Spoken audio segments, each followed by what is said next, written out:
हर हर महादेव, भोले शिव शंकर। राधे राधे दोस्तों, कैसे हैं आप सब लोग। आई होप आप सभी लोग बहुत अच्छे हैं। फ्रेंड्स, आज मैं आपके साथ शेयर करने वाली हूँ कि सावन सोमवार में हम कौन सी कथा का पाठ करें या कौन सी कथा का हमें सुनना चाहिए। तो चलिए फ्रेंड्स, आज की वीडियो स्टार्ट करते हैं। तो फ्रेंड्स, अगर आपकी कोई मन्नत पूरी ना हो रही हो या फिर तमाम प्रयासों के बावजूद आपको करियर में सफलता ना मिल रही हो, व्यक्तिगत जीवन में परेशानी चल रही हो, मसलन कोई भी दिक्कत हो, परेशान होने के बजाय आप अब की बार सोमवार का व्रत करके जो मैं व्रत कथा आपको बता रही हूँ उस कथा का आप अनुसरण करें, इस कथा को पढ़ें या सुनिए। फ्रेंड्स, इस सावन सोमवार के दिन अगर इस व्रत रखकर अगर आप इस कथा का पाठ करें तो सबकी मनचाही मुरादें पूरी हो जाती हैं। तो फ्रेंड्स, कौन सी ये कथा है, तो चलिए फ्रेंड्स आज की व्रत कथा स्टार्ट करते हैं। तो व्रत कथा स्टार्ट करने से पहले भगवान गणेश जी की हम स्तुति कर लेंगे। वक्रतुंड महाकाव्य सूर्यकोटि समप्रभा निर्विघ्नं कुरु मे देवा सर्वकार्येषु सर्वदा। तो फ्रेंड्स, आज की जो व्रत कथा है, चलिए स्टार्ट करते हैं। एक साहूकार था जो भगवान शिव का नन्हे भक्त था। उसके पास धन धान्य की किसी भी चीज़ की कमी नहीं थी, लेकिन उसकी कोई संतान नहीं थी और वह इस कामना को लेकर रोज शिव जी के मंदिर जाकर दीपक जलाता था।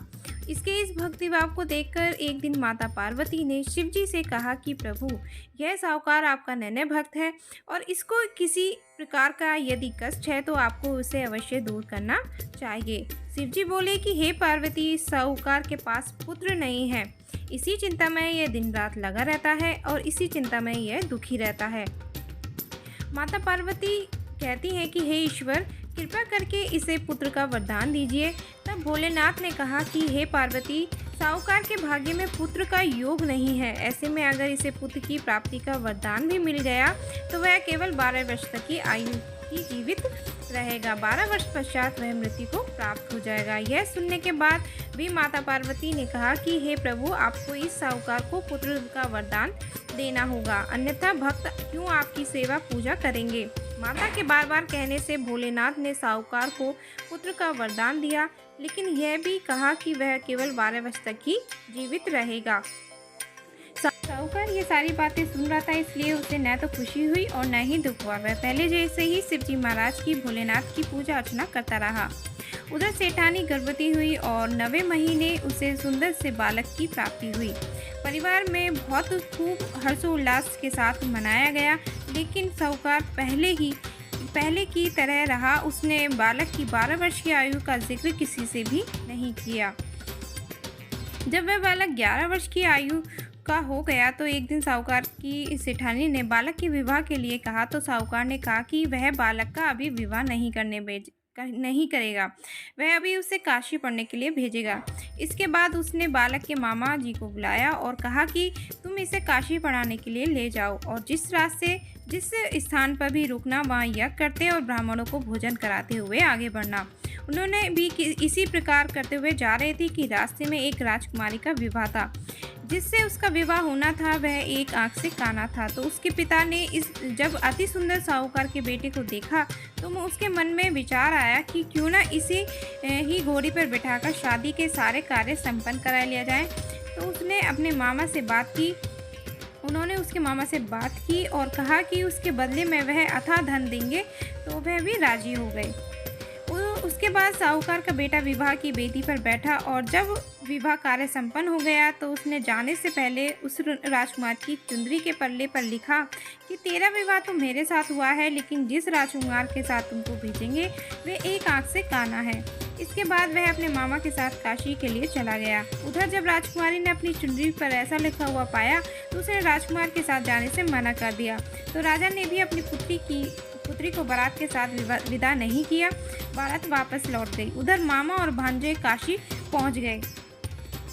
एक दिन जब मामा ने यज्ञ रचा रखा था तो मामा भांजे बहुत देर तक बाहर नहीं आया। तो मामा ने अंदर जाकर देखा तो भांजे के प्राण निकल चुके थे। वह बहुत परेशान हुआ, लेकिन उसने सोचा कि अभी रोना पीटना मचाया तो ब्राह्मण चले जाएंगे और यज्ञ का कार्य अधूरा रह जाएगा। जब वो यज्ञ संपन्न हुआ तो मामा ने रूठना पीटना आरंभ किया। उसी समय शिव पार्वती उधर से जा रहे थे तो माता पार्वती ने शिव जी से पूछा कि हे प्रभु, ये कौन रो रहा है। तभी उन्हें पता चलता है कि यह तो भोलेनाथ के आशीर्वाद से जन्मा साहूकार का पुत्र है। तब माता पार्वती कहती है कि हे स्वामी, इसे जीवित कर दें, अन्यथा रोते रोते इसके माता पिता रोते रोते अपने प्राण त्याग देंगे। तब भोलेनाथ ने कहा कि हे पार्वती, इसकी आयु इतनी थी, यह भोग चुका है। लेकिन इसकी माँ के बार बार आग्रह करने पर भोलेनाथ ने उसे जीवित कर दिया। लड़का ओम नमः शिवाय करते हुए जी उठा और मामा भांजे दोनों ने ईश्वर को धन्यवाद दिया और अपनी नगरी की ओर लौटे। रास्ते में वह वही नगर पड़ा जहाँ राजकुमारी ने उसे पहचान लिया। तब राजा ने अपनी राजकुमारी को साहूकार के बेटे के साथ बहुत सारे धन धान्य के साथ विदा किया। उधर साहूकार उसकी पत्नी छत पर बैठे थे और उन्होंने यह प्रण ले रखा था कि यदि उनका पुत्र सकुशल लौट आया तो वह छत से कूदकर न लौटा तो वह छत से कूदकर अपने प्राण को त्याग देंगे। तभी लड़के के मामा ने आकर साहूकार के बेटे और बहू के आने का समाचार सुनाया, लेकिन वे नहीं माने। तो उसने शपथ पूर्वक कहा कि आपका पुत्र अपनी स्त्री के साथ बहुत सारा धन लेकर आया है। तब उसके माता पिता ने अपने बहू और बेटे का बड़े ही लाड़ प्यार से स्वागत किया और इस प्रकार उन्होंने बड़े प्रेम पूर्वक अपनी पुत्र वधू का स्वागत किया।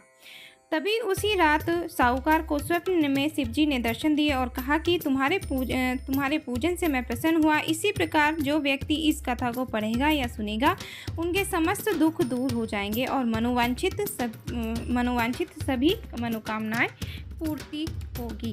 तो फ्रेंड्स, इसी प्रकार यदि आपकी कोई भी इच्छा है तो आप इस सावन सोमवार में कथा का अनुसरण करें, अपने इस कथा का पाठ करें, व्रत रख करके इस कथा को ज़रूर सुनें। तो फ्रेंड्स, सावन के महीने में आप भगवान शिव की आराधना करें, आपकी सभी मनोवांछित इच्छा की पूर्ति होगी। तो चलिए फ्रेंड्स, अगर आपको मेरी ये आज की वीडियो थोड़ी सी भी ज्ञानवर्धक लगी हो तो मेरे चैनल को लाइक करना, मेरे चैनल को सब्सक्राइब करना ना भूलें और मुझे कॉमेंट बॉक्स में ओम नमः शिवाय ज़रूर लिखकर भेजिएगा।